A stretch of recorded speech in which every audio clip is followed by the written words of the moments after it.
시작하겠습니다.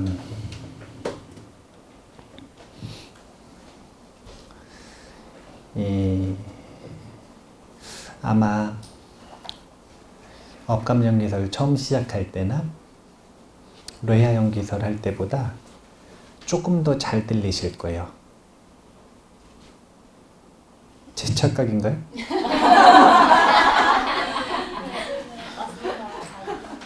잘 들려야 정상이에요. 왜냐면 쌓인 게 있기 때문에 그래요.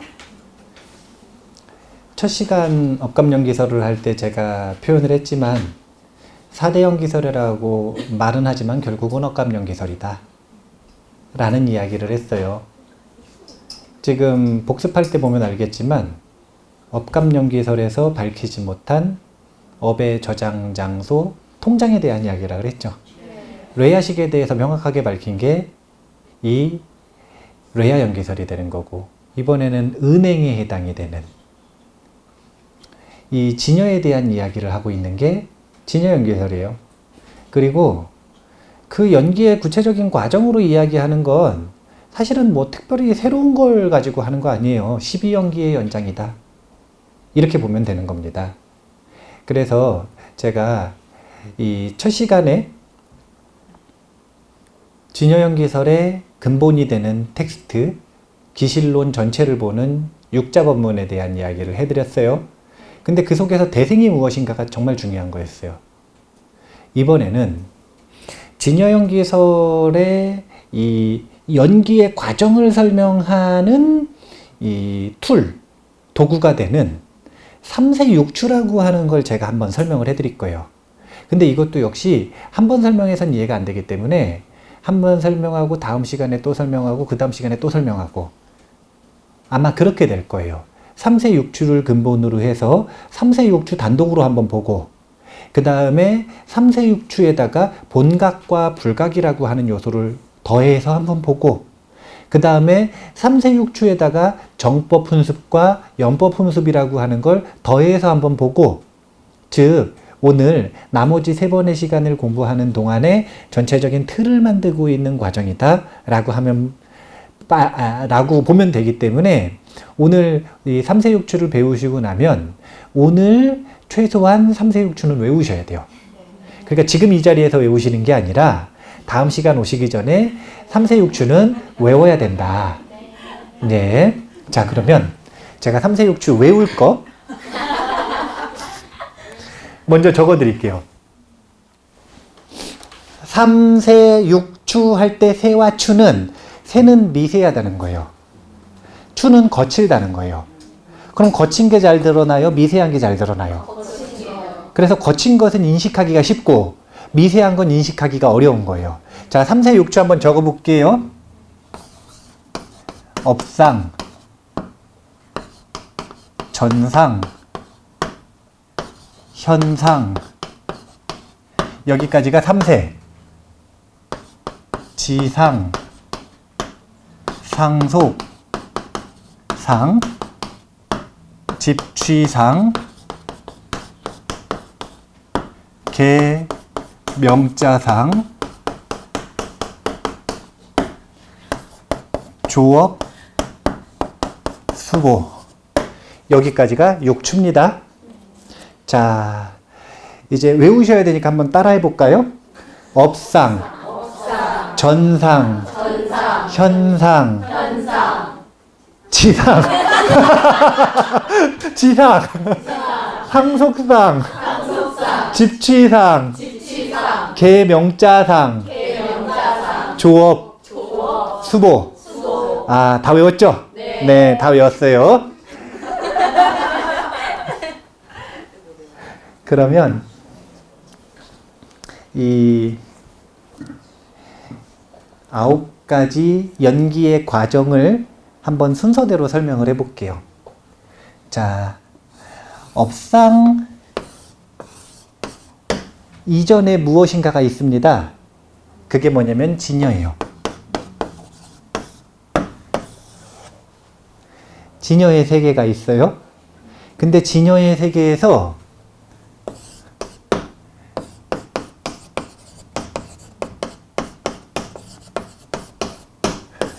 근본무명이라고 하는 것이 기실론 속에서는 정확히 뭐라고 표현을 하냐면 호련히 움직였다 이렇게 표현을 해요.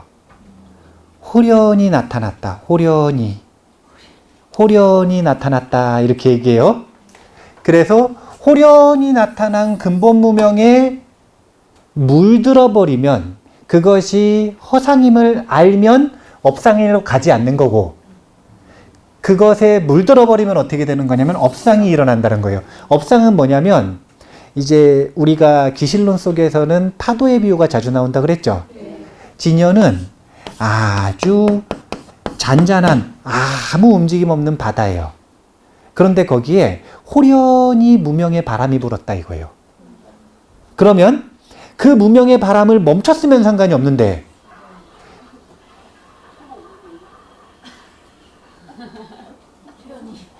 호련히 등장하잖아요. 예.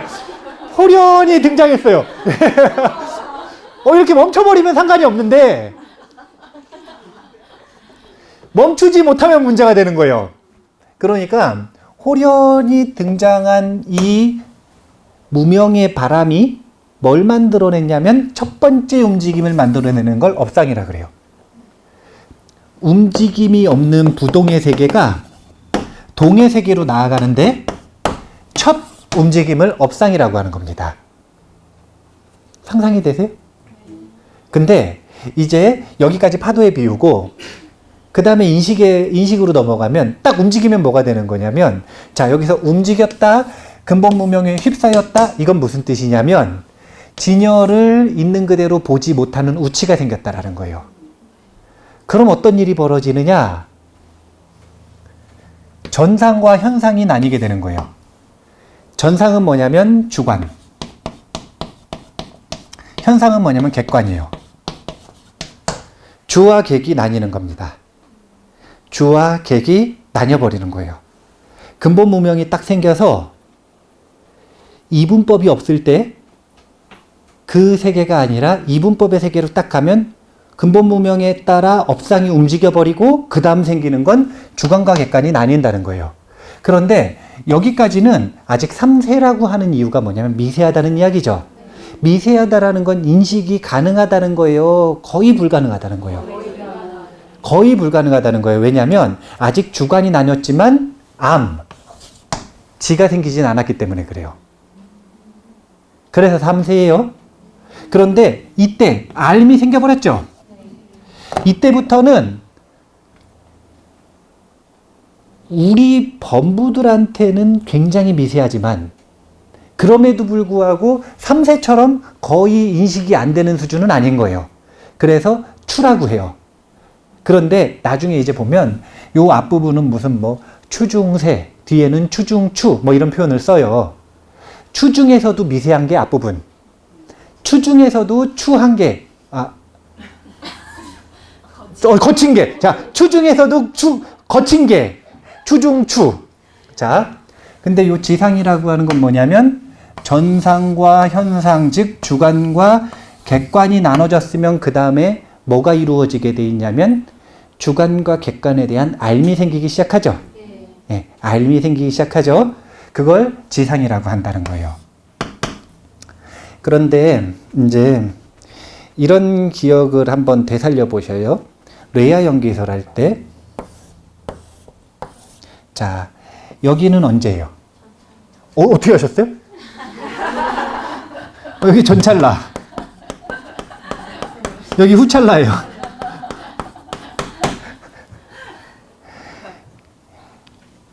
요 밑에는 뭐라 그랬죠? 어떻게 하시지? 아래하시. 그러면 여기에 엄청나게 많은 종자들이 있다 그랬죠? 무한한 종자가 있는데 그 종자들 중에서 요 찰나에 인과 연이 딱 맞아서 꽃 피울 수 있는 종자 하나가 이렇게 올라와서 현상이 되잖아요. 이런 걸 뭐냐면 종자생 현행이라고 한댔죠. 그리고 현행된 거는 다음 찰나로 넘어가는 게 아니라 현행은 곧바로 다시 종자를 훈습한다 그랬죠. 예, 요 기억나시죠? 그래서 종자생 현행, 현행훈 종자. 그러면 여기 나와 있는 종자 말고 안 나온 종자들은 어떻게 되느냐 이거예요. 그건 종자, 생, 종자 해가지고 끊임없이 생멸하면서 상속하면서 변화해 나간다 그랬죠. 그래서 결론이 뭐냐면 한 찰나에도 생과 멸을 반복을 하죠. 네. 요 3세 육추도 두 가지 방식에서 설명할 수 있어요. 거시적인 관점과 미시적인 관점. 거시적인 관점에서 볼 때는 이 세상의 시작과 끝을 얘기를 하는 거예요. 미시적인 관점에서 얘기할 때는 한 찰나의 3세 육추가 전부 일어나는 겁니다. 그래서 한 찰나에 전부 지금 봐보세요. 한 찰나에 생멸이 일어나죠. 한 찰나에 일어날 때는 이 3세 육추를 생주이멸로 나누는 거예요. 자, 여기서는 생멸이라고 표현을 했죠. 근데 생멸은 약자예요. 생주이멸의 약자예요. 생주이멸의 약자예요. 그러니까 미시적인 관점에서 볼 때는 한 찰나 한 찰나 3세 육추가 생주이멸하면서 계속 이어지는 거예요. 자, 봐보세요. 생상은 어디가 생상이냐면 업상이 생상이에요. 업상이 현상이에요. 아니, 업상이 생상이에요. 그 다음에 전상, 현상, 지상, 상속상까지가 주상이에요. 그 다음에 집치와 계명이 이상이에요. 그리고 조업과 수부가 멸상입니다. 이제 이 생주이멸을 나누는 건 그 논사들마다 조금씩 달라요.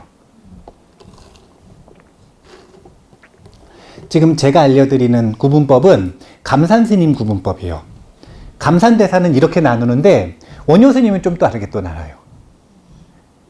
그런데 다르게 나누는 방법들이 있다라는 걸 먼저 아셔야 되고 어떻게 나누는지하고 상관없이 생주이멸로 나눈다라는 건 공통이에요.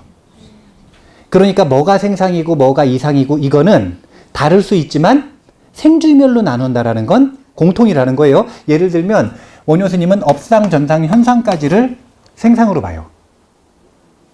생상으로. 그래서 지상만 주상으로 보고 상속상, 집치상, 계명자상, 조업까지를 이상으로 보고 수보를 멸상으로 봐요. 그런 식으로 다르게 보는 의견들이 있습니다. 그런데 중요한 건 생주이멸로 나눈다는 거예요. 그 의미가 뭐냐? 지금 뭘 설명하는 거냐면 이 찰나에서 생멸하고 요 찰나에서 생멸하고 서로 상속되고 요 관계를 자세하게 구체적으로 펼쳐볼 때 3세 육추를 쓰면 된다는 거예요. 그 얘기를 해드리려고 생주이멸을 간단하게 보여드린 거예요. 지금 이 앞부분에서 3세 양중인가와 2세 일중인가 공부를 하신 분들은 이 얘기를 해드리니까 눈이 반짝반짝 한단 말이에요. 아, 저렇게 쓰는 거구나. 지금, 아, 저렇게 상세하게 보는 거구나. 근데 이제 안 보신 분들은 지금 무슨 소린가. 이럴 수가 있어요. 근데 여기서 생멸하는 과정을 지금 자세하게 나눌 때 미시적인 관점에서의 3세 육추를 나눌 수 있어요. 자, 거시적인 관점에서의 3세 육추를 하면 여기 하면 주관과 객관이 나뉘었다 그랬죠? 지상은 알미 생겼다 그랬죠? 일단 단어 뜻만 간단하게 먼저 얘기해 드릴게요. 알미 생기고 나면 그것이 상속이라고 하는 건 끊임없이 이어진다는 거예요. 이건 뭐냐면 계속 생각이 이어진다는 거죠. 마치 뭐와 비슷한 거냐면 종자생 종자와 비슷한 거예요. 거시적인 관점에서 볼 때.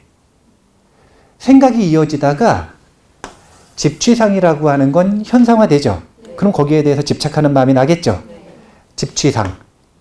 상속이 끊임없이 이어지다가 이 지상이라고 하는 걸 주관과 객관이 딱 나눠졌는데 아직 인식이 안 되는 상태가 아니라 인식이 됐단 말이에요. 그럼 인식이 된 다음에 그것들이 무의식의 영역에서 호오의 종자로 구분이 돼서 이게 좋은 거다, 이게 좋은 거다라고 하는 본능적인 밑에 흐름이 쭉 있을 거 아니에요. 그런데 이게 언제 드러나요? 그걸 만나야 드러나잖아요. 예를 들어서 뱀을 딱 봤어요. 안 봤을 때는 뱀 싫다 이런 생각을 계속해요, 안 해요? 안 하잖아요. 뱀을 봐야 싫다 좋다가 나오잖아요. 그러니까 상속된다라고 하는 건 밑에서 무의식의 영역에서 끊임없이 흐르다가 그러다가 특별한 인연을 만났을 때 현상이 되면 집착하는 마음이 난다는 거예요. 이 집착하는 마음을 넘어서면 그 경험들이 쌓여서 안 만났는데도 이름을 아예 붙여버려요. 뱀 싫다. 뱀은 싫은 거다. 저 사람 원수다. 안 만났는데도. 그래서 그 관념이 나를 지배해버리죠. 여기까지 지금 약간 이 문제, 정신적인 문제가 심각해진 거예요, 지금. 약간 문제가 심각해진 거예요. 개 명자상. 그러다가 이것이 통제 안 되게 말과 행동으로 나오기 시작하면 조업이라 그래요. 여기는 아직 생각의 영역이에요. 근데 저 사람 싫다 그러다가 싫다고 욕을 하거나 때리거나 이러면 조업이라 그래요. 그럼 어떻게 되냐면은 이제 보를 받는 거예요. 과보를 받는 거예요. 근데 이제 저걸 가지고 생주이멸도 이야기를 하고 그 다음에 다음 시간에 공부를 할 때 요 각의 문제, 각, 불각, 시각, 본각, 구경각 이런 각의 문제, 그 각의 문제를 가지고 이야기할 때는 거꾸로 깨달아가는 과정도 얘기를 할 거예요. 거꾸로 깨달아가는 과정. 근데 지금은 거시적인 관점에서 이야기를 할 때를 집중적으로 보려고, 미시적인 관점에서의 3세 6추를 놓을 때는 이게 한 찰나에 이루어지는 과정이다 이렇게 간단하게 넘어가 버린 거예요. 그럼 그거는 왜 하느냐? 요 생멸을 더 자세하게 보여주고 있다 이 이야기를 간단하게 넘어가 버린 거예요. 그러면 거시적인 관점에서 한번 보죠. 이거는 지금 거시적인 관점에서 보면 이런 거예요. 이 세상이 어떻게 시작됐는가 이런 거예요. 여기서 말하는 이 세상이 뭐냐가 중요한 건데, 이 세상이 우리 우주를 얘기하는 걸까요? 아니면 윤회를 얘기하는 걸까요? 세 가지가 있어요. 자, 이 세상이 어떻게 시작됐는가? 이것은 이 세상이 굉장히 중의적인 표현이라서 구분을 정확하게 하셔야 되는데, 첫 번째는 우리 우주가 어떻게 시작됐는가? 이걸 얘기하는 이론들이 있죠. 이게 과학계 이론들이에요. 빅뱅이라고 이야기를 하죠. 불교계에도 빅뱅에 대한 이론이 있어요. 어떻게 얘기하냐면 중생의 공업이 모였을 때 풍대가 형성되고 풍대 위에 화대, 화대 위에 수대, 수대 위에 지대가 형성되고 만물이 형성되는 과정에 대한 이야기를 합니다. 그러니까 허공에서 중생의 업이 모여서 갑자기 세상이 생겼다 이거예요. 호련히. 이 우주가, 우리 우주가 어떻게 형성되는지에 대한 이야기가 이 부파불교 설일체유부의 우주론에 보면 있는 거예요. 근데 그것이 이름이 빅뱅이 아닐 뿐이지. 빅뱅은 무슨 뜻이냐면 커진다 이거예요. 커진다 이거예요. 팽창된다. 팽창된다. 끊임없이 팽창되는 것들이 그 1초 상간의 폭발처럼 팍 나와버렸다. 지금 그런 얘기를 하는 거예요. 그런데 이 우주가 형성된 것, 그것이 세상이 형성되고 펼쳐지는 것에 대한 첫 번째 후보예요. 두 번째는 윤회가 어떻게 시작됐는가? 자, 윤회가 먼저일까요? 우리 우주가 먼저일까요? 우리가 윤회하는 무한한 시간 동안 우주는 끊임없이 성주개공을 반복했어요. 그렇기 때문에 훨씬 더 넓은 관점에서 넓은 시간관을 놓고 보면 윤회가 먼저인 거예요. 윤회 위에 우리 우주가 지금 현재 우주가 있는 겁니다. 그런데 하나가 더 있어요. 윤회 이전의 세계. 윤회에 빠지기 전의 세계. 이걸 불교 용어로는 열반의 세계라고 해요. 열반의 세계. 지금 저 3세 6추가 거시적인 관점에서 우주가 어떻게 형성됐는가? 윤회는 어떻게 시작되는가? 열반의 세계는 어떻게 시작되는가? 라고 하는 이야기들을 전부 포함하고 있는 거예요. 그리고 이걸 구분을 하면 우리가 많이 논란의 여지가 있는 생각들을 종식시켜 버릴 수가 있어요. 아주 간단한 예로 과학계와 이웃종교 이야기를 해볼게요. 자, 과학계에서는 이 우주가 어떻게 시작됐다 그러죠? 그러면 그거는 이거 얘기하는 거예요? 이거 얘기하는 거예요? 이거 얘기하는 거예요? 이거 얘기하는 거죠? 자, 그러면 이웃종교에서는 이 세상을 누가 창조했다 그래요? 거기서의 이 세상은 이걸 얘기하는 거예요? 이걸 얘기하는 거예요? 이걸 얘기하는 거예요? 이거는 분명히 아닐 거라는 거예요. 이거 아니면 이걸 거라는 얘기예요. 그러면 다른 거 얘기를 하면서 왜 싸우느냐 이거예요. 대상 자체가 다른 건데 같은 걸 놓고 하나는 창조다, 하나는 진화다 이러면 싸울만 하단 말이에요. 근데 아예 다른 걸 이야기를 하면서 왜 싸우느냐 이거예요. 싸울 이유가 없다라는 거예요. 그런 구분들을 보여드리려고 지금 얘기를 하는 건데, 자, 요 진여의 세계는 열반의 세계죠.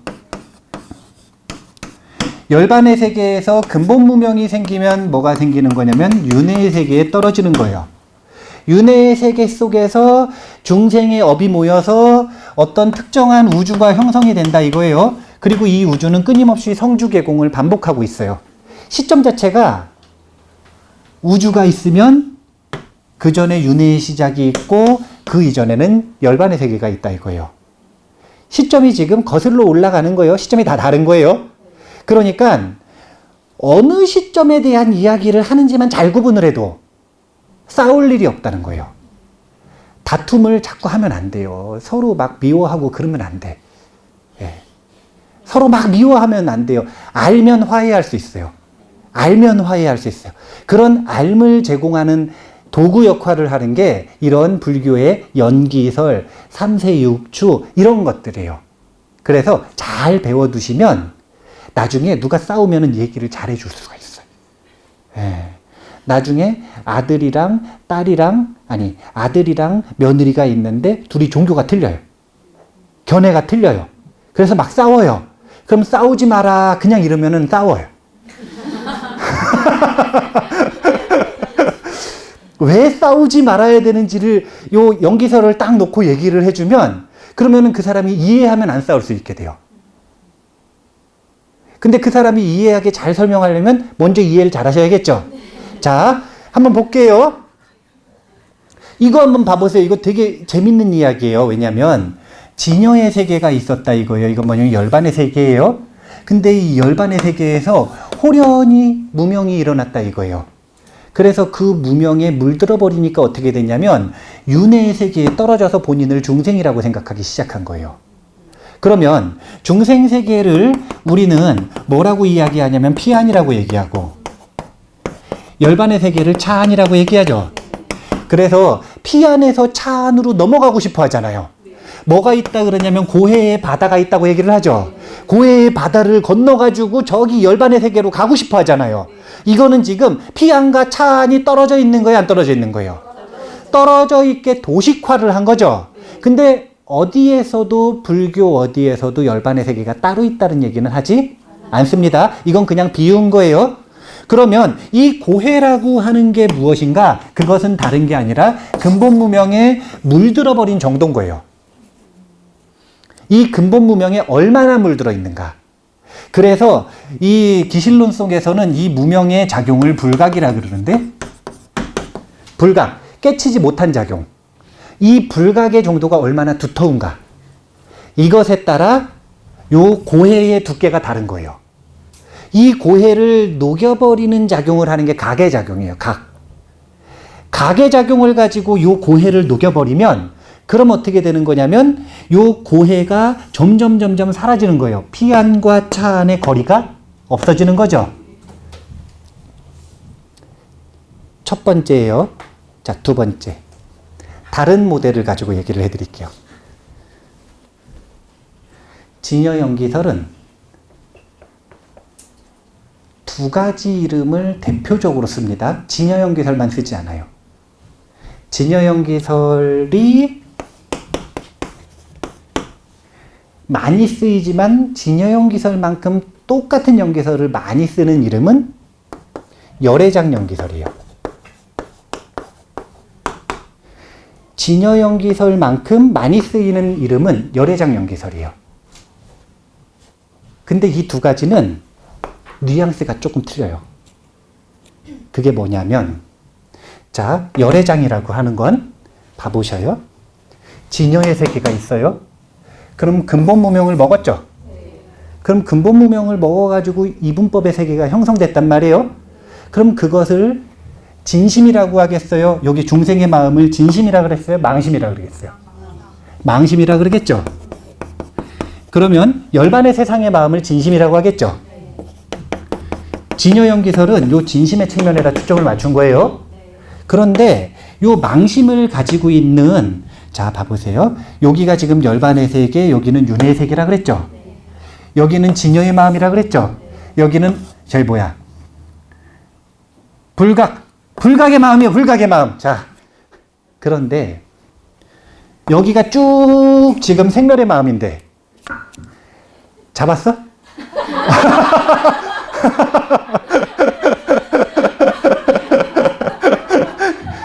여기가 쭉 생멸의 마음인데 여기가 쭉 생멸의 마음인데 여기에는 망심과 생멸만 있을까요? 아니면 그 밑에 진심이 있을까요? 우리가 지금 아까 1심이면 3대 왜 배웠느냐? 이것 때문에 배우는 거예요. 1심이면 3대 그걸 안 배우고 넘어왔으면 잘 이해가 안 돼요. 차안과 피안은 떨어져 있는 것 같고 극락정토는 저기 있고 사바세계는 여기 있는 것 같단 말이에요. 근데 그게 아니라 극락정토도 여기 있고 열반의 세계도 여기 있는 거예요. 진여심은 체대로서 항상 있단 말이에요. 그러면 체대로서 항상 갖춰져 있는 진여심이 지금 드러나고 있어요? 안 드러나고 있어요?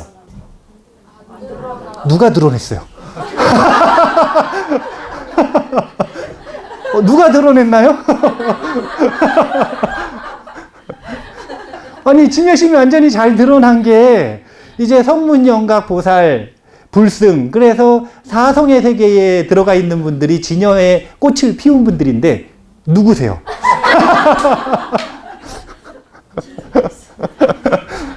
아니 지금 여기 보면 진여심이 분명히 바닥에 있음에도, 근본에 있음에도 불구하고 우리는 지금 망심만 보고 살아가니까 윤회하는 세계고 중생의 세계라고 표현을 하는 거잖아요.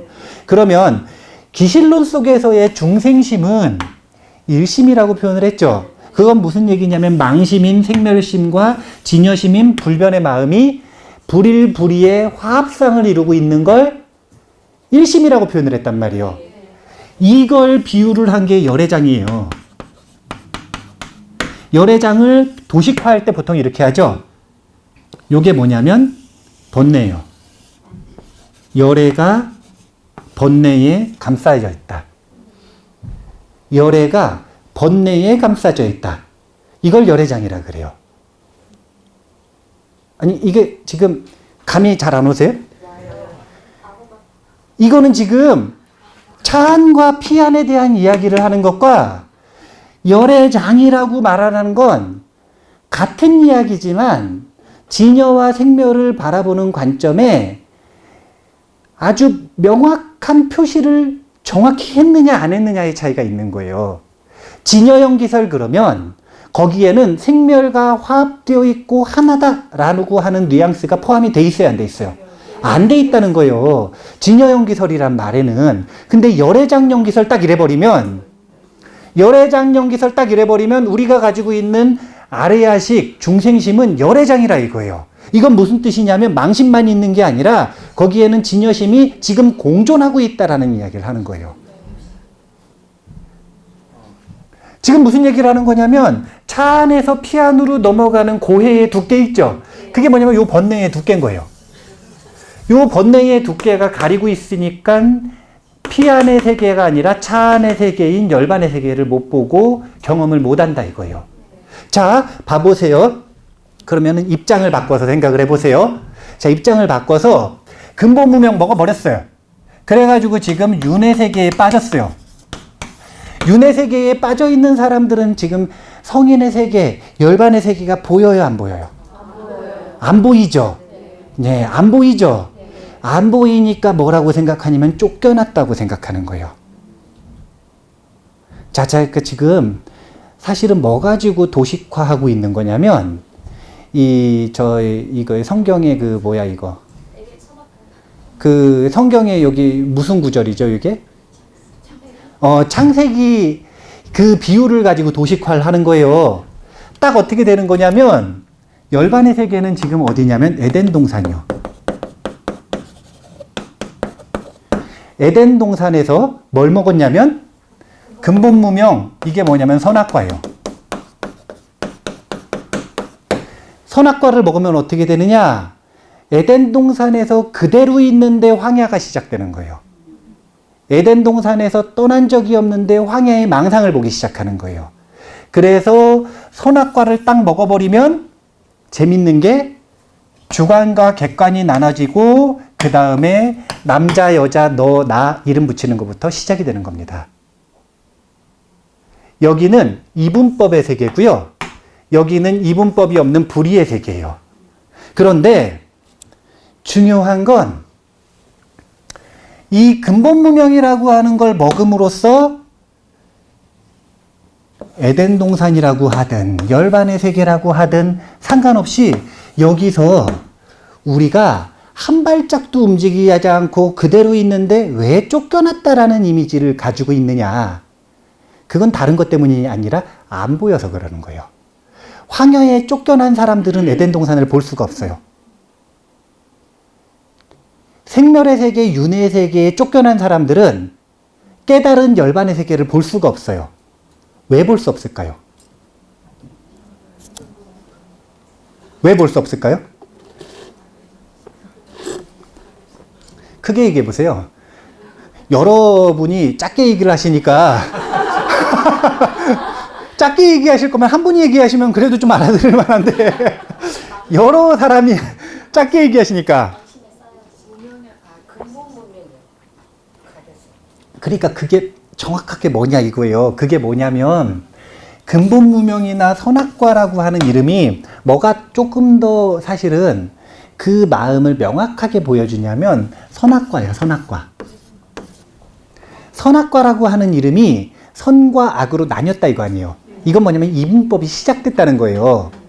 그러면 이분법을 딱 먹어버리면 그 다음부터는 이분법으로 세상을 바라보게 되어 있어요. 근데 재밌는 건 요 에덴 동산이나 열반의 세계는 이분법으로 볼 수 있는 게 아니라 불의로서 볼 수가 있는 세계가 이 세계예요. 그러니까 여기에 불의의 세계가 있음에도 불구하고 이분법 가지고는 절대 볼 수가 없는 거예요. 아무리 이분법 가지고 찾아도 아무리 이분법을 가지고 노력을 해도 열반의 세계는 볼 수가 없는 거예요. 어떻게 해야 볼 수 있냐면 선악과 뱉어버리면 돼요. 선악과를 뱉어버리면 돼요. 선악과를 뱉어버리면 되는 거예요. 그리고 기실론의 용어로 보면 선악과 무명의 끊임없이 발전되는, 그러니까 무명이 두꺼워지는 과정, 이건 뭐냐면 불각을 가지고 훈습을 하는 거죠. 끊임없이 불각과 물드는 거잖아요. 무명 훈습을 한단 말이에요. 우리가 윤회에서 벗어나지 못하는 이유는 이분법을 가지고 살고 이분법이 점점 강해지기 때문에 그래요. 지금 요 3세 6추라고 하는 건 이분법이 점점 강해지고 오류를 불러일으키는 과정들을 보여주는 거예요.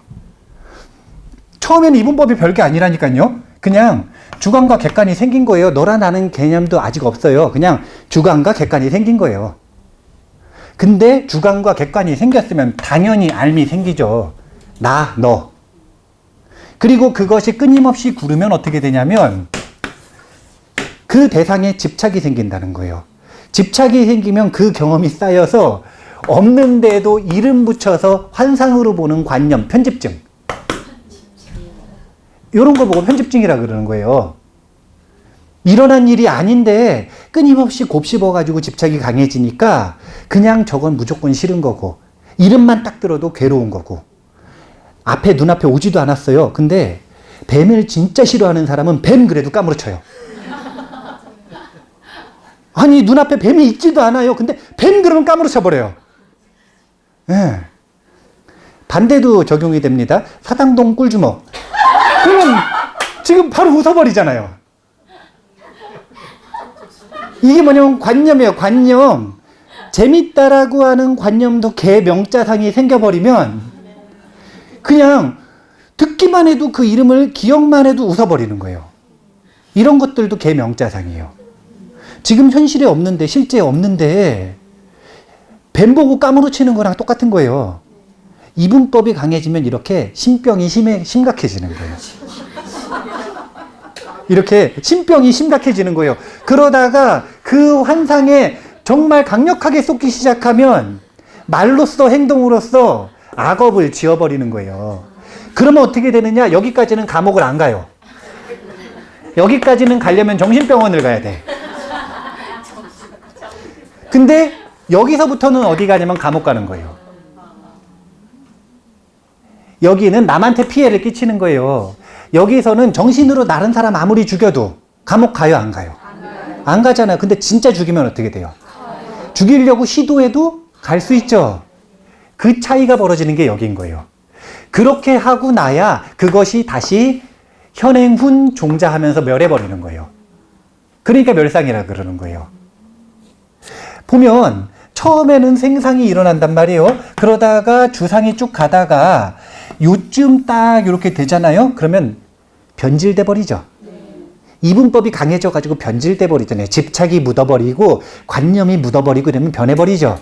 그거 언제 끝나는 거냐면 대부분의 사람이 저질러야 끝나는 거예요. 저질러야 과보 나오고 끝나는 거예요. 사람들의 삶이 그래요. 아니 화가 나는데 왜 굳이 화났다는 걸 말해야 돼요? 말 안 하면 자기는 화가 안 끝난대요. 그래서 화를 못 다스리겠으니 꼭 말해야겠대요. 그럼 뭐라 그럴 수밖에 없어요? 말해라. 그리고 원수 되면 되지 않느냐. 현행훈 종자. 종자 생현행. 원수를 만들어버리면 되죠. 그렇게 자기의 흐름, 자기의 습관, 자기의 유전연기. 끊임없이 윤회를 반복할 수밖에 없고 강해질 수밖에 없고 불각이 세질 수밖에 없고 무명이 두터워질 수밖에 없는 그런 길을 가겠다 그러면 자유의지니까 가세요. 아니 자유의지니까 대승이잖아요. 중생심 각자가 선택해서 가는 거예요. 가세요. 그런데 되돌리고 싶고 범부의 세계에서 선의 세계로 올라가고 싶고 성인의 세계로 가고 싶고 이러면 불편함을 감수해야 돼요. 왜 불편하냐? 우리는 유전연기의 흐름이 너무 강력하고 익숙하기 때문에 그거는 눈 감고도 할 수 있고 밥 먹으면서도 할 수 있고 신경 안 쓰고도 할 수 있고 억지로 안 하려고 참으면서도 해요. 완전 프로페셔널. 윤회에 빠지는 건 완전히 익숙해요. 완전히 익숙해요. 그거 계속 하실 거면 하세요. 누가 말려요? 하나님도 못 말리니까 그냥 둔 거고 부처님도 못 말리니까 그냥 둔 거고 깨달았다라고 충분히 공덕이 있다고 자부하는 어른 스님들도 그냥 둔 거예요. 어른 스님들이 와가지고 질문하면 다 대답해 주는 줄 아세요? 안 그래 넌 가라 이러시기도 해요. 뭐 대답할 것도 없이 그냥 가라 그러는 경우도 있어요. 이건 뭐냐면 안 된다는 거예요. 예. 이미 너무 강렬한 자유의지가 윤회에 대한 집착이 너무 강하니까 그럼 윤회하라 이거예요. 그럼 어떻게 되느냐? 할 만큼 하다가 나중에 수보, 고통이 강해지잖아요? 그럼 이제 문제의식을 갖는 거예요. 아무리 절에 오라 그래도 고통이 없으면 안 와. 맞아요?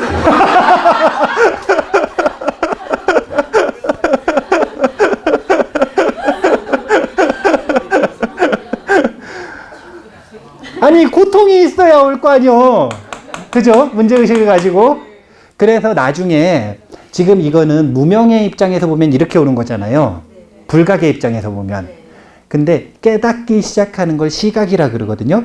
시각의 입장에서 보면 여기서부터 가요. 여기서부터 깨닫는 거예요. 깨닫는 과정을 다음 시간에 깨달음으로 못 간다고요? 이렇게 시각으로 가려고 그러면 붙잡는 게 많은 거예요. 붙잡는 게 많은 거예요. 시각의 입장으로 삼세육추를 펼쳐놓고 다시 한번 볼 거란 말이에요. 그때 가서 다시 얘기를 하겠지만 대승이기 때문에 쉽게 어디든 갈 수 있어요. 내려갈 거면 내려가세요. 그리고 올라갈 거면 올라가세요. 제가 알려드리는 건 뭘 알려드리는 거냐면 어디든 갈 수 있다는 걸 알려드리는 거고 그 다음 가는 방법을 알려드리는 거예요. 어디든 갈 수 있다는 걸 알려드리는 거고 가는 방법을 알려드리는 거고 근데 가는 방법을 알려드리는 거에서 이쪽으로 계속 가는 거 점점 무명이 두꺼워지는 건 제가 안 알려드려도 잘 알아요 몰라요? 안 알려드려도 잘 알잖아요. 그러니까 더 이상 얘기할 필요가 없으니까 거꾸로 가는 것만 얘기를 하는 거예요. 이 부분은 모르니까 모르는 걸 알려드려야지 잘하는 걸 굳이 왜 알려드려? 네. 더 안 배워도 잘 갈 수 있단 말이에요. 저쪽으로는. 이해가 되세요? 네. 자 그렇다면 다시 또 앞으로 가볼게요.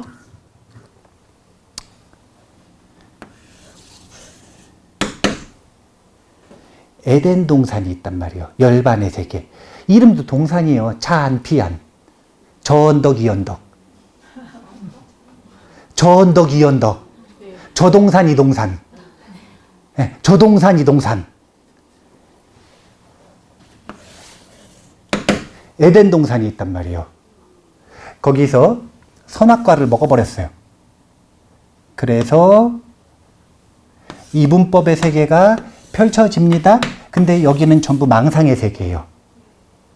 왜 망상의 세계냐면 요 밑바닥에는 그대로 에덴 동산이 존재하기 때문에 그래요. 이걸 열애장으로 표현할 때 요 열애의 세계가 뭐냐면 에덴 동산이겠죠. 근데 선악과 때문에 생긴 이분법이 있죠. 이것 때문에 본인은 어디 살아간다고 생각하는 거냐면 황야에 살아간다고 생각하는 거예요. 열애의 성품인 이 불성이라고도 하고 신성이라고도 하고 진여라고도 하고 참나라고도 하고 각종 언어로 다 표현하는 요걸 못 보는 거예요. 뭐 때문에 못 보냐면 이분법 때문에. 그러면 아까 이야기했다시피 얼마나 쉬워요. 선악과 뱉으면 돼요 안 돼요? 일단 논리는 쉬워야 돼요. 그 과정은 어렵더라도. 논리는 쉬워야 되는 거예요. 선악과 뱉으면 그만 아니에요. 그럼 선악과 뱉는 방법을 기실론에서 뭐라 그러느냐? 그냥 망심이 사라지면 진여라고 얘기하는 거예요. 진여를 따로 찾을 필요가 없다 이거예요. 여기 있으니까. 그럼 어떻게 하면 되느냐? 망심이 사라지면 진여다. 망심이 사라지면 허공과 같은 진여가 드러난다라는 거예요. 허공과 같은 진여가 드러난다. 이게 지금 기실론의 방법론이에요. 그래서 기실론 속에서는 철저하게 수행이라고 하는 건 망심을 제거해 나가는 과정이다. 망심을 점점 두껍게 훈습할 것인가 아니면 각의 요소로서 망심을 옅게 만들 것인가. 이 차이가 성인의 세계로 가는 사람과 지옥 세계로 가는 사람의 차이인 거예요. 가고 싶은 대로 가는 거예요. 선택은 알아서 하시는 겁니다. 자, 요 비유를 또 한번 보죠. 아까 세상이 만들어진다 그랬죠? 네. 그럴 때, 자, 봐보세요. 여기가 이 교회는 아니지만, 교회 언어 가지고 해봐야 돼요. 왜냐면은, 자꾸 그거 가지고 싸우니까. 불자들은 안 싸우는데, 이 이웃 종교 가지고 있는 분들하고 과학자들하고 자꾸 싸우니까.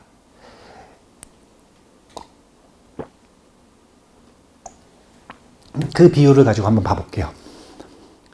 하나님이 세상을 창조했다라고 이야기를 한다면 그 세상은 이 우주일까요? 윤회일까요? 즉 황야의 세계일까요? 아니면 에덴 동산일까요? 뭘 것 같으세요? 아니 그러니까 그들이 뭐라고 얘기하는지는 중요한 게 아니라 우리는 그들이 뭐라고 생각을 하는 게 더 옳을 것 같은지를 한번 생각해 봐야 되는 거예요.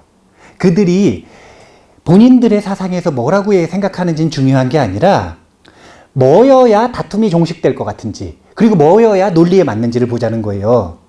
자, 하나님은 에덴 동산을 만들었을까요? 윤회를 만들었을까? 황야를 만들었을까요? 우주를 만들었을까요? 이것이어야 되는 거예요. 그리고 왜냐면은 하나님이 창조하신 다음에 인간을 만들었죠. 그때 어디서 살았어요? 에덴 동산에서 살았잖아요. 네.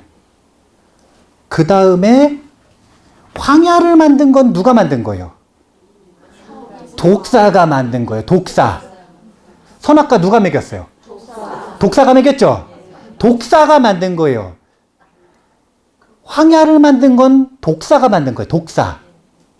그리고 그렇게 끊임없이 반복되는 성주개공의 우주 중에 우주는 중생의 업력이 만든 거예요. 그래서 그것을 빅뱅이라고 얘기를 했던 거예요. 그러니까 지점이 달라요. 지점. 이것이 어떻게 만들어졌는가 이것을 이야기할 때 여기를 보는 것과 여기를 보는 것과 여기를 보는 건 차이가 있는 거예요. 그러니까 부처님은 세상을 만든 적이 있을까요? 없을까요? 없어요. 있다라고 말하는 학파가 있을까요? 없을까요? 있어요. 있죠. 왜냐면 밀교에서는 이 법계가 대일열애로부터 나왔다 이렇게 얘기하잖아요. 이 법계가 대일열애 청정법신 비로자나 부처님으로부터 나왔다. 청정법신 비로자나 부처님이라는 게 도대체 뭐냐? 열반의 세계, 이 윤회가 시작되기 전에, 이분법이 있기 전에, 근본무명이 있기 전에 청정한 의식세계 법계 전체를 그냥 비로자나 부처님이라고 얘기를 하는 거예요. 그러니까 비로자나 부처님 본인의 몸 자체라. 열반의 세계는. 그러면 비로자나 부처님으로부터 나왔다, 근원이 된다, 그러니까 만들었다. 이런 관점이 생길 수가 있는 거예요. 그런 관점이 왜 생기는 거냐면 이웃 종교, 그러니까 우리나라에서는 이웃 종교가 기독교인데 인도에서는 이웃 종교가 힌두교라. 힌두교에서 브라만이 만들었다 자꾸 싸우니까 그럼 불교에서도 누가 만들었다 이 얘기를 해야 될 거 아니에요. 그러니까 그러면 그래도 무아에 위배되지 않게 누가 만들었고 어떤 게 근원이 되는가를 논리적으로 이야기를 하다가 보니까 청정법신 비로자나 부처님이라고 하는 요 부처님의 그 성격이 생겨나는 거예요. 청정법신 비로자나 부처님은 인격이 아닙니다. 개체가 아니에요. 그냥 이 법계를 얘기하는 거예요. 이 법계. 그러니까 진여연기설 속에서는 제가 이제 좀 정리를 좀 해야 되는데 요 에덴 동산에 대한 이야기를 했던 이유가 뭐냐면 요 세 가지 있잖아요. 열반의 세계를 어떻게 형성되었는가, 즉 누가 만들었는가, 이건 뭐냐면 어떻게 연기되었는가죠. 그 다음에 윤의 세계는 어떻게 연기되었는가, 그 다음에 이 우리가 사는 우주는 어떻게 연기되었는가, 이게 전부 다 중요한 주제인데 그 중에서 요 진여의 세계, 열반의 세계는 분명히 진심, 진여를 근본으로 하고 있는 게 맞아요. 그런데 진여연기설이 가지고 있는 한계라고 하는 게 또 드러나요. 이제 나중에 진여연기설은 유심을 명확하게 얘기했다고 해요. 그럼에도 불구하고 진여연기설은 학자들이 비꼴 때 뭐라고 비꼬냐면, 약점을 붙잡고 비꼴 때 뭐라고 비꼬냐면 무명연기설이라고 합니다. 무명연기설이라고 해요. 왜냐하면 진여는 단독으로 바람이 불지 않으면 파도가 칠 능력이 없다는 거예요.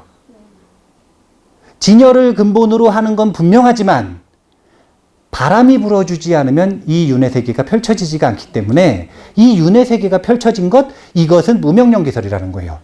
그러니까 무명연기설이라고 비꼬는 지점은 요 전 얘기가 아니라 윤회가 펼쳐지는 것, 생멸이 펼쳐지는 건 분명히 무명이 중요한 역할을 하지 않느냐 이거예요. 물론 이 속에서도 진여가 이것을 만드는 근원이 되는 게 맞습니다. 그럼에도 불구하고 무명의 힘을 빌리지 않으면, 마치 어머니 아버지 같이 있지 않으면 아이 못 나오듯이. 근데 왜 한쪽만 이름 불러가지고 진여연기설이를 하느냐 이거예요. 그래서 무명이 도대체 어디서 왔느냐 이거를 명확하게 설명 못한 점을 비판해서 하는 이야기가 무명연기설인 거예요. 제가 그래서 아까 선악과 먹인 독사가 창조했다 이렇게 얘기를 한 거예요. 왜냐하면 요 틀 속에서는, 요 틀은, 요 이웃종교의 틀은요, 선악과가 어디서 왔다고 얘기해요? 독사에서 왔다고 얘기를 하죠. 근데 진여연기설 속에서는 아까 뭐라 그랬냐면 홀연히 드러났다 이렇게 했죠. 무시일에 시작 없는 그때 언젠지도 몰라요. 그냥 홀연히 드러났다. 이게 지금 이분법적 세계관과 시간과 공간의 개념에 꽉 사로잡혀 있는 사람들에게 뭔가 명확해요, 명확하지가 않아요? 명확하지 않아요. 그러니까 비꼬는 거거든요. 근데 사실은 이 말만으로도 원래는 완벽해요. 하지만 이분법에 사로잡혀 있고 뭔가 조금 더 개념을 명확하게 해주고 싶은 사람들 입장에서 명확하지가 않은 거죠. 그렇기 때문에 진여연기설을 넘어서는 그 다음 연기설들이 드러나는 겁니다. 그 문제를 해결하면서 아시겠죠? 네. 자, 그러면 한 번만 더 정리를 해보겠습니다.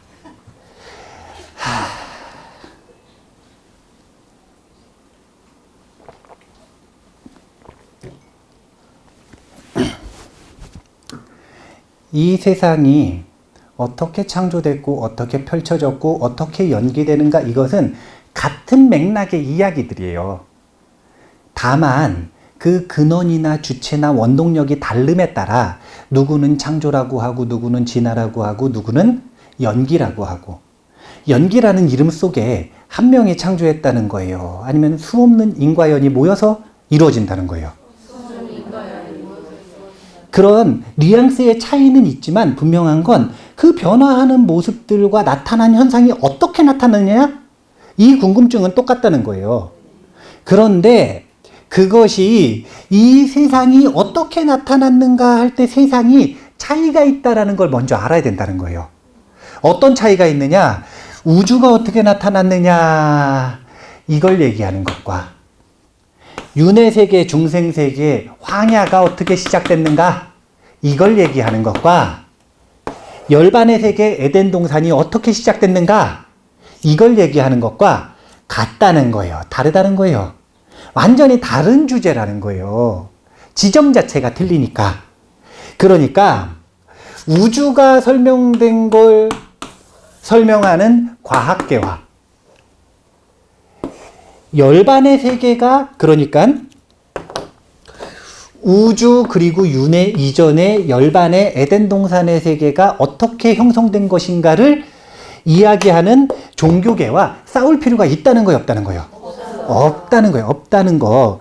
그리고 이것들을 순차적으로 하나로 합쳐서 잘 이해를 하고 싶으면 요 3세육추나 12연기에 대한 알을 불자들은 잘 알고 있어야 된다는 거예요. 그래야 우주가 어떻게 형성됐는지, 윤회는 어떻게 시작됐는지, 그리고 열반의 세계는 어떻게 된 것인지 이런 이야기들을 잘 알 수가 있다.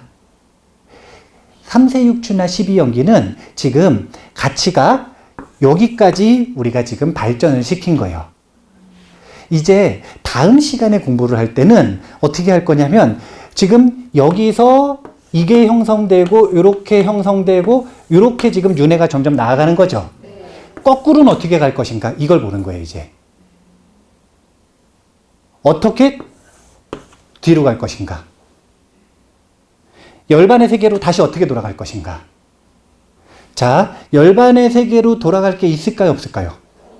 돌아간다라는 말에는 다른 곳에 있다는 얘기죠. 네. 열반의 세계를 다시 어떻게 볼 것인가 이거예요. 어떻게 열반의 세계를 볼 것인가. 이 문제를 이제 각과 불각과 본각과 시각과 구경각이라고 하는 문제를 가지고 3세육추를 다시 한번 그대로 보는 것. 그 중에서도 시각을 자세하게 볼 거예요. 시각. 이게 뭐냐면 수행 과정이거든요. 업감연기설에서 수행 과정 얘기했어요, 안 했어요?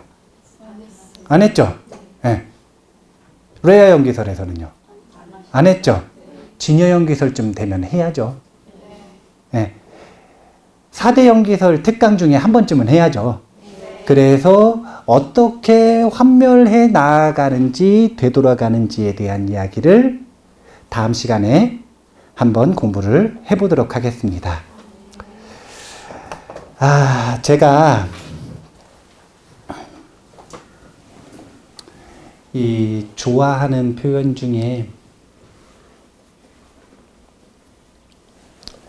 저기 일산에 6층 행복한절에 있을 때 제가 이렇게 다실에 있으면은 다실에 이렇게 앉아 있으면 그 뒤에 그림을 하나를 그려놨었어요. 그 그림이 아니라 글씨였거든요. 왜 한자 보면은 전서체라는 게 있잖아요. 전서체는 그림 글씨거든요. 그래서 그 그림 글씨를 파자를 다 해서 파자를 해가지고 그림을 그린 거예요. 근데 그 그림 그린 재료가 되는 글씨가 뭐냐면 기도입니다. 기도. 무슨 기도냐면 이미 기자에 도착했다 할 때 도자예요. 기도. 무슨 뜻이냐면 이미 도착했다. 이미 도착했다. 그럼 사람들이 와가지고 묻는단 말이에요. 저 뒤에 그림은 뭐냐고. 그럼 그림이 아니라 글씨다. 그럼 무슨 글씨냐고 물어봐요. 기도다. 아, 그럼 기도하는 건가요? 이런단 말이에요.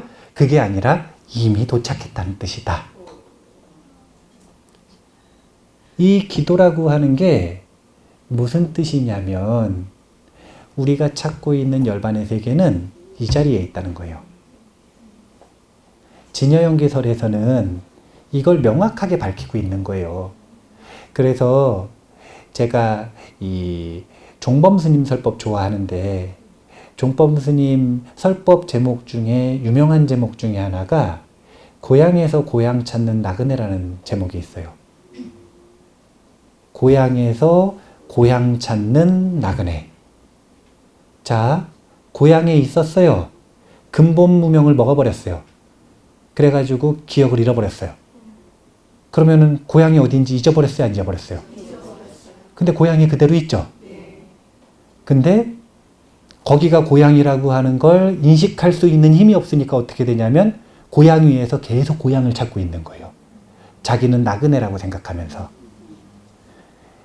대생불자가 대생기실론을 입문서라고 하는 이유는 다른 게 아니라 자기 중생심이 바로 찾고 있는 진여심이다 라고 하는 것에 대한 믿음이 없으면 고향에서 고향 찾는 나그네에서 절대 벗어날 수 없다는 거예요. 일단 못 보더라도 사신, 불법승, 삼보를 믿듯 자신의 대생의 성품을 믿어버리면, 그리고 그것이 배움과 이해를 통해 확신으로 변해버리면, 그러면 망심을 점점 줄여서 진여를 보는 그 수행을 이어나갈 수가 있다는 거예요. 그게 대승불자의 수행이라는 겁니다. 그렇기 때문에 우리가 고향에서 고향 찾는 나그네를 벗어나고 싶으면 기도, 이미 도착했다라고 하는 것을 잘 기억하고 대승에 대한 믿음을 가질 필요가 있어요. 한국 불교는 소승불교예요? 대승불교예요? 밀교예요? 대승불교예요. 짬뽕이죠. 예.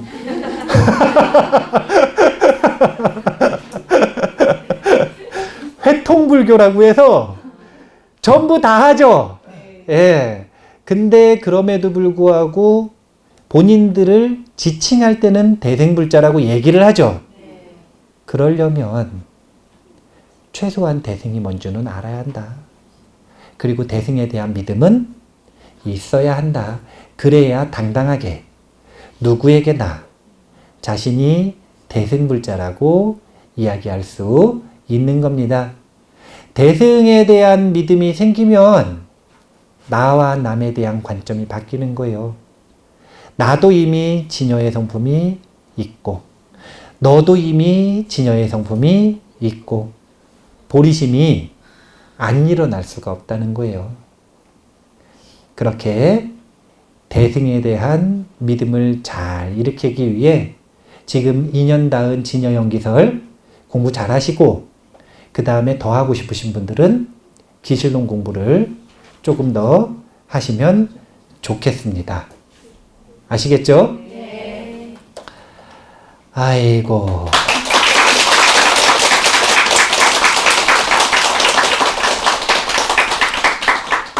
아마도 러닝 타임을 1시간쯤으로 딱 맞췄을 것 같아요. 1시간 넘겼나요? 못 맞췄답니다. 자, 그러면 다음 시간에 또 공부하는 걸로 하고요. 오늘은 이만 마치겠습니다. 감사합니다.